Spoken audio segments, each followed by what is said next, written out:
Baik, Assalamualaikum warahmatullahi wabarakatuh. Perkenalkan, nama saya Rahmat Arimaga. NPM saya 1908260054. Saya di sini akan mempresentasikan tentang block of septic yang berjudul tentang chorioamnionitis. Di sini chorioamnionitis ini definisinya adalah infeksi bakteri serius yang terjadi pada ketuban. Kondisi ini perlu cepat ditangani karena bisa berakibat fatal baik pada ibu hamil maupun janin.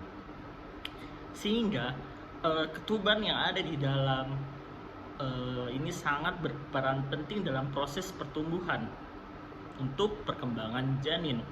Dikarenakan cairan ketuban ini mengandung beberapa seperti zat gizi, hormon, dan antibodi yang berfungsi untuk menjaga kesehatan dan melindungi janin.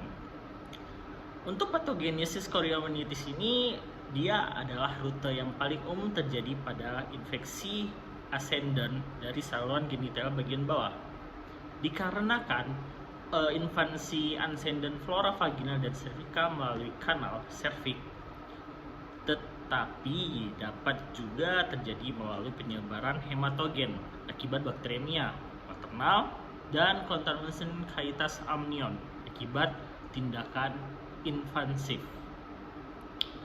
Untuk terjadinya invasi ascendant ini dikarenakan ada mekanisme utama yang terjadi pada patofisiologi chorioamnionitis, yaitu terjadinya infeksi ascendant. Pada umumnya, infeksi ini terjadi karena ketuban pecah dini. Namun, pada proses ini juga disebut terjadi saat membran masih intak.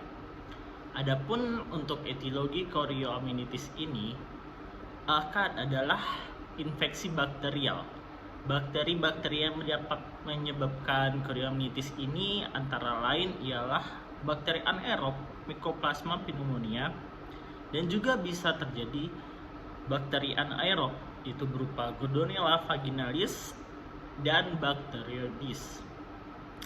Selanjutnya bisa juga diakibatkan bakteri anaerob fakultatif, yaitu bisa dikarenakan Streptococcus, bisa juga karena Escherichia coli, Listeria monogenes.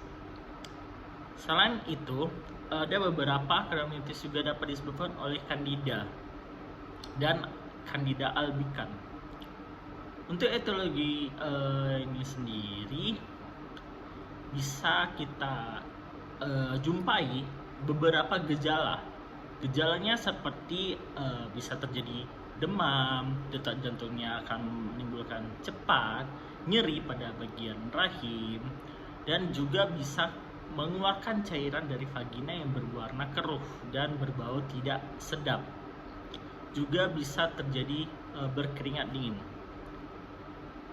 Untuk komplikasi pada chorioamnionitis ini ada maternal. Nah, di mana maternal ini tekanan darah itu bisa mengalami tinggi, preeklamsia, bisa juga mengalami kelahiran prematur, bisa juga mengalami keguguran, diabetes gestional, anemia, dan infeksi saluran kemih pada ibu tersebut.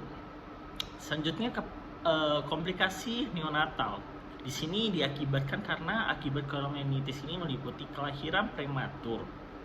Bisa juga mengakibatkan kelumpuhan otak, retinopati, prematuritas, kelainan neurologis, sindrom gangguan pernapasan, diplasia bronchopulmonalis pada bayi prematur, sepsis neonatal, dan kematian neonatal.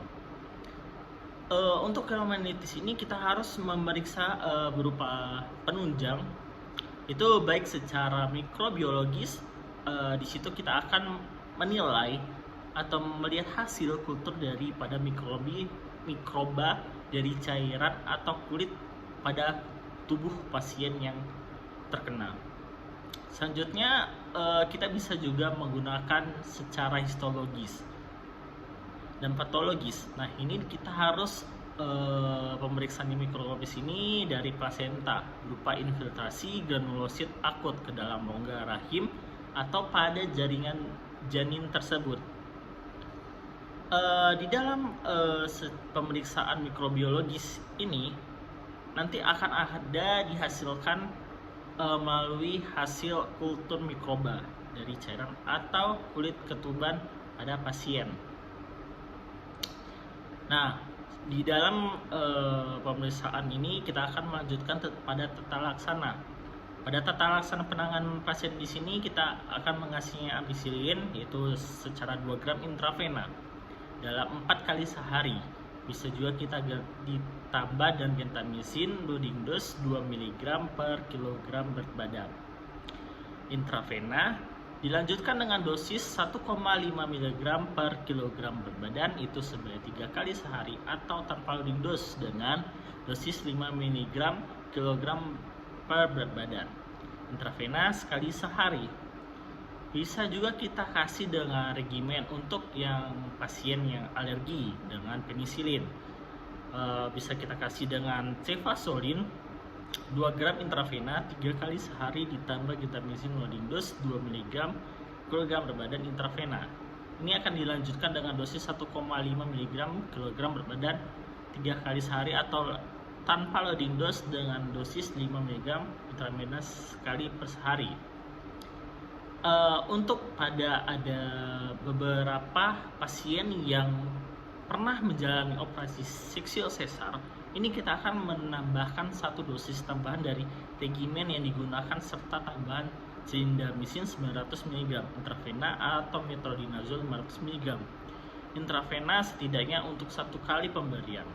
Akan tetapi pada wanita yang menjalani normal, ini kita tidak perlu menambahkan dosis tambahan kecuali ada beberapa faktor-faktor maternal maupun neonatal yang dialami pada pasien tersebut. Nah, kita tidak perlu takut karena chorioamnionitis ini ada beberapa pencegahan. Yang pertama, pada ibu hamil ini kita akan menurunkannya dengan melakukan menjalani pemeriksaan kehamilan secara rutin, menjalani screening pada trimester kedua kehamilan untuk mendeteksi bila adanya vagina bakterial. Yang terakhir, kita harus menjalani pemeriksaan pada trimester yang ketiga untuk mengetahui apakah ada infeksi bakteri Staphylococcus grup B. Ya, mungkin di sini ada juga beberapa referensi saya ambil. Mungkin ini saja yang dapat saya jelaskan. Saya ucapkan terima kasih. Assalamualaikum warahmatullahi wabarakatuh. Sekian dari saya.